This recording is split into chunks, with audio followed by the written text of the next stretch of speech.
This would have been made in the late 1940s or early 1950s. The loco itself had the motor with the horseshoe magnets. Well, I think we are.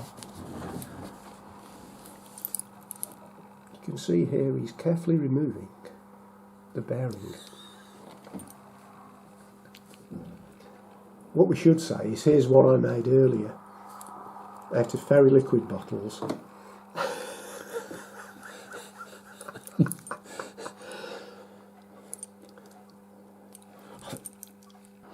Notice, Clive, on the horseshoe magnet motors, the segments of the commutator are offset from the poles of the armature. You can see where the joins are, the slots. Whereas on the post-wall ones, those slots are in line with the joins of the slots on the pole.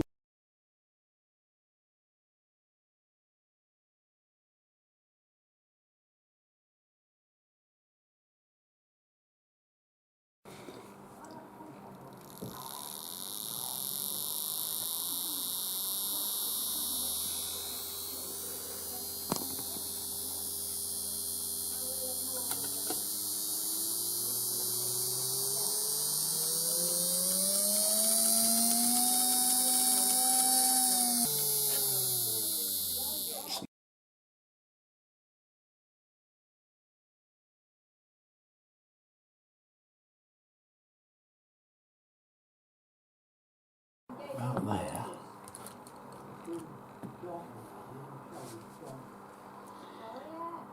Ideally, the arrow wants to be at right angles to the line of the loco at the highest point of the magnet.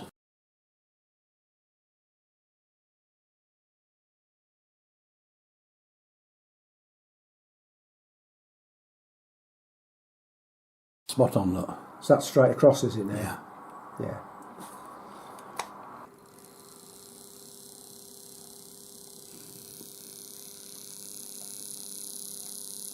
What are we getting there? We're getting a... Yeah. 0.25. Just turning it up.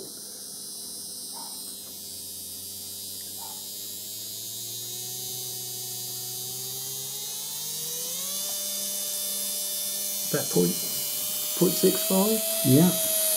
Which is what it should be. Yeah.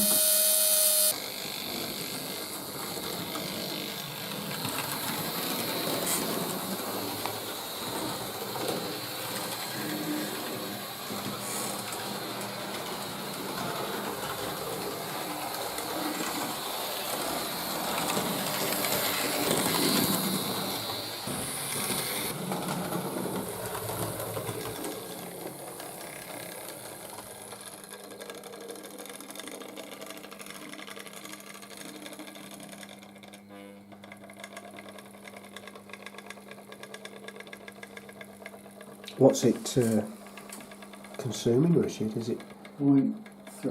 0.3? Steady as you go, isn't it? Yeah. But I believe it's going, I usually go on about 25. Now, I was a bit fast. Go to 20 there. And she's pulling what, 0.45? Sounds a lot for old motors, doesn't it? It does. Here we have two Hornby Dublo early post-war tank engines, both incorporating the horseshoe magnet. They're going to double head a short rake of the tin plate teak coaches, and we're going to see what the current draw is on the ammeter. They're powered by a Gauge Master feedback controller, so here we go.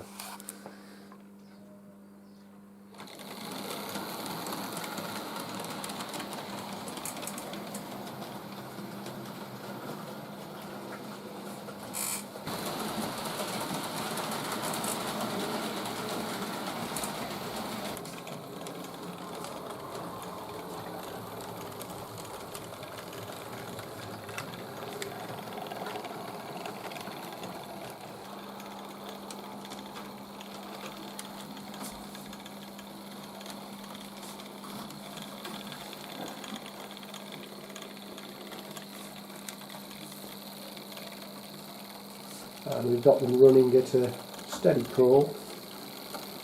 And again, if we monitor the consumption, we're looking at around about half an amp.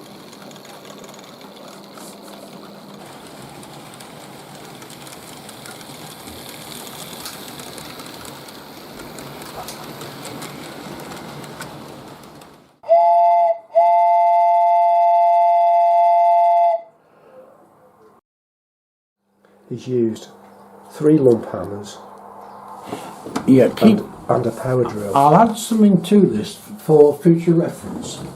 Something important which you should know about.